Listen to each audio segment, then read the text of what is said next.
Yeah, great.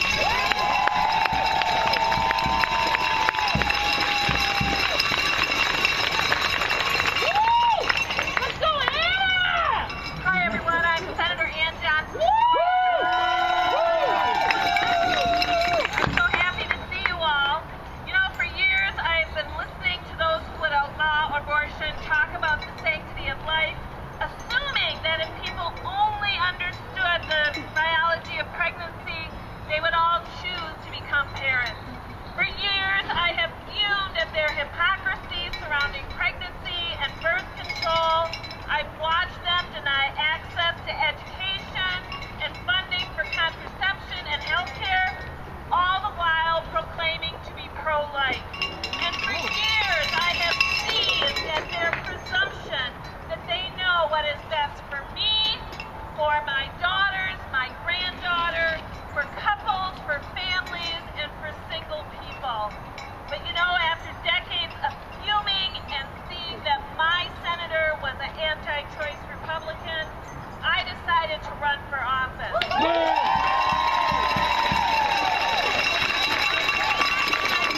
Even if I declared over and over, loud and proud, my support for a person's right to choose their own reproductive destiny. Some of you saw me trembling on the Senate floor as Senator Michelle Benson and Senator Jeff House stood behind me and had the gall to repeat the same old lines about the tragedy of abortion. And you saw me stand and proclaim ownership over my uterus on the Senate floor and my knowledge, thank you very much, of how pregnancy works and that I knew those were babies growing inside me. I don't need anybody to tell me how to make a decision about my own reproduction.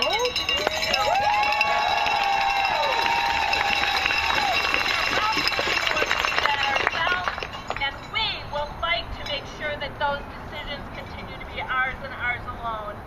Senator McEwen said it right. We're not screwing around anymore. We need champions.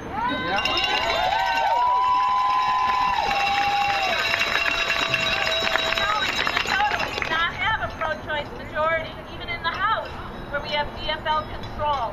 We do not have a pro-choice majority in either house of the Capitol behind me.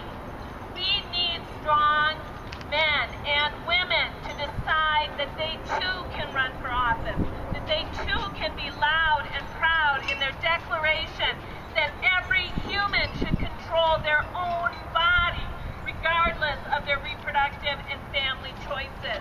I'm challenging you to become one of those champions. You know how to find us. Just Google us. Come meet with me. I will tell you how to run. We will help you. There is no more time. We have to, I'm going to swear here, get ready. We got to call bullshit. Whatever. Just don't make me say it out loud. I don't have time for them anymore, and neither should you. So find us.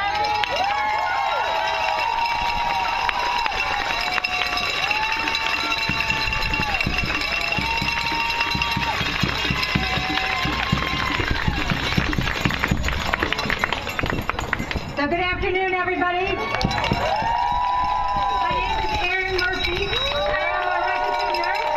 I am a mother of twin daughters who are 30 years old, and I'm a member of the Minnesota State Senate, and I am here with you in this fight, the fight for our lives, the fight for our choice, the fight for our rights. Aren't you?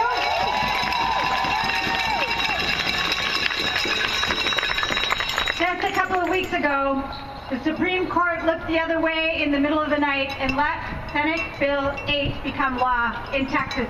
And Texas feels like a long way away, but the ramifications of what's happening in Texas right now touch us deeply right here in Minnesota. Because not only are they putting a ban on abortion and effectively gutting Roe, but they're also allowing neighbor to turn against neighbor to restrict our ability to get our rights and our access to health care. They are destroying a tenet of our Constitution, and that is a threat to all of us everywhere. And that's why this fight is so important. It's so very important.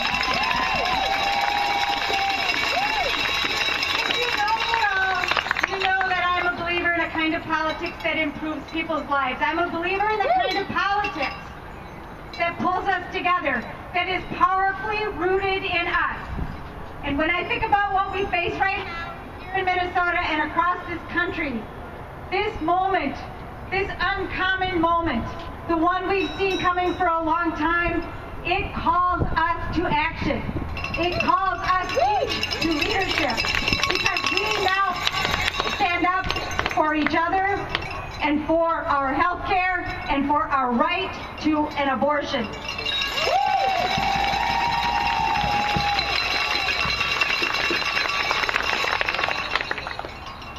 I know in Minnesota that we often shy away from talking about things that are challenging with our neighbors and friends. But we can't do that with this issue, and we can't do that anymore with our Democratic politics, because they're both at risk. We have to stand up loud and proud for abortion. We have to stand up loud and proud for a kind of politics that delivers a better outcome for the people of Minnesota.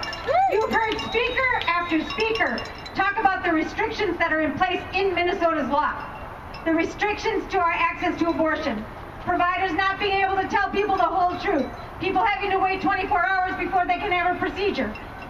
Lists and lists of information being collected and housed at the Department of Health for a pointless appointment or a pointless report. We often talk about how we're safe here in Minnesota, but the laws here don't protect us either. And that is where we need to do our work, not just to forestall what's happening in Texas to make sure it doesn't happen here, but to make sure that we're using our power, the power at the ballot box, inside this building, to make sure that the laws reflect our choice, the laws reflect our rights, and that is the work that I'm going to do with you. Are you with me in that? Thank you very much. I'm glad to be here with you. Let's fight. Let's go.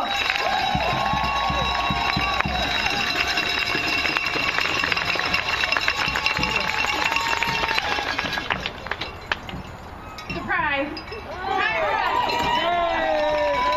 Bonjour, everybody. I am Lieutenant Governor Peggy Flanagan,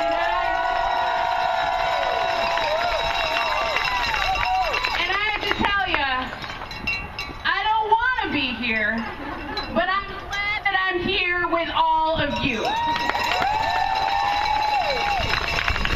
And the reason I don't want to be here is because I am so sick and tired of people deciding what is best for others. I am sick and tired, and as Senator Johnson said, I call bullshit.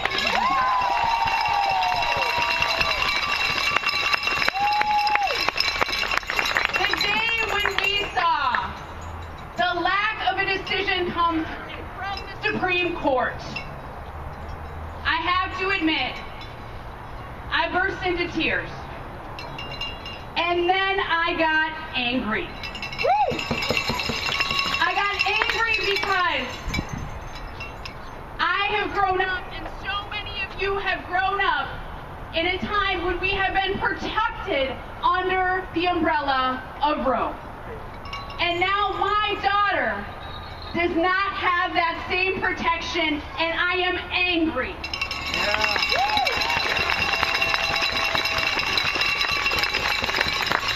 As the mom of a little Anishinaabe Kwe, of a little indigenous girl, when we have a history of forced sterilization in our country, when people have been making decisions about our indigenous bodies for generations, I have had enough.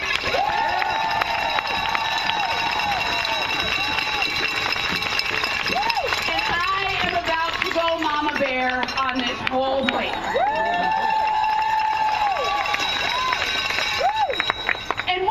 Issue is about. It is about racial justice. It is about economic justice. And boy, do we need more folks in this building who understand those things. And as Senator Murphy said, in Minnesota, sometimes we get uncomfortable having tough conversations.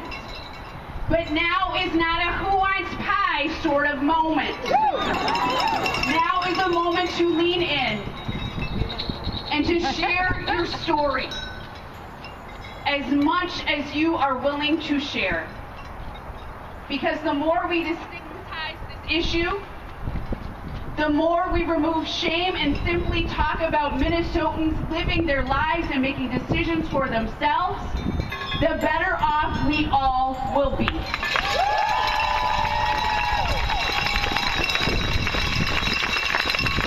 Who even mentioned that we don't have a pro-choice majority in the House or Senate, but here's the good news. We can change all that. Yeah.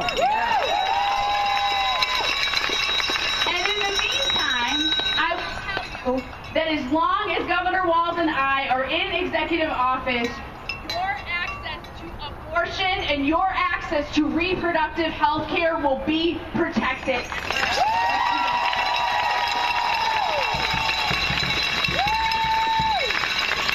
So there is more for us to do.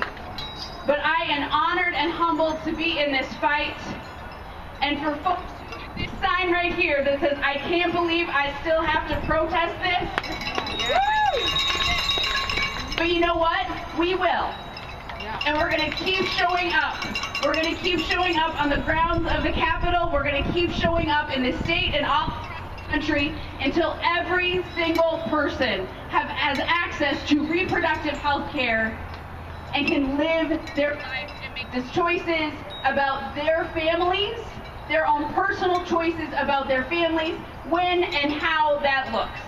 So Chief Miigwech for being here. I'm honored to be in this fight with you, and we will continue to fight to keep bans off our bodies. Thank you so much.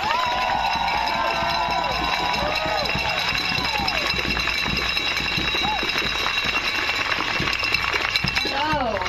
My name is French. I use she, her pronouns, and I've been escorting with Zero, a pro-choice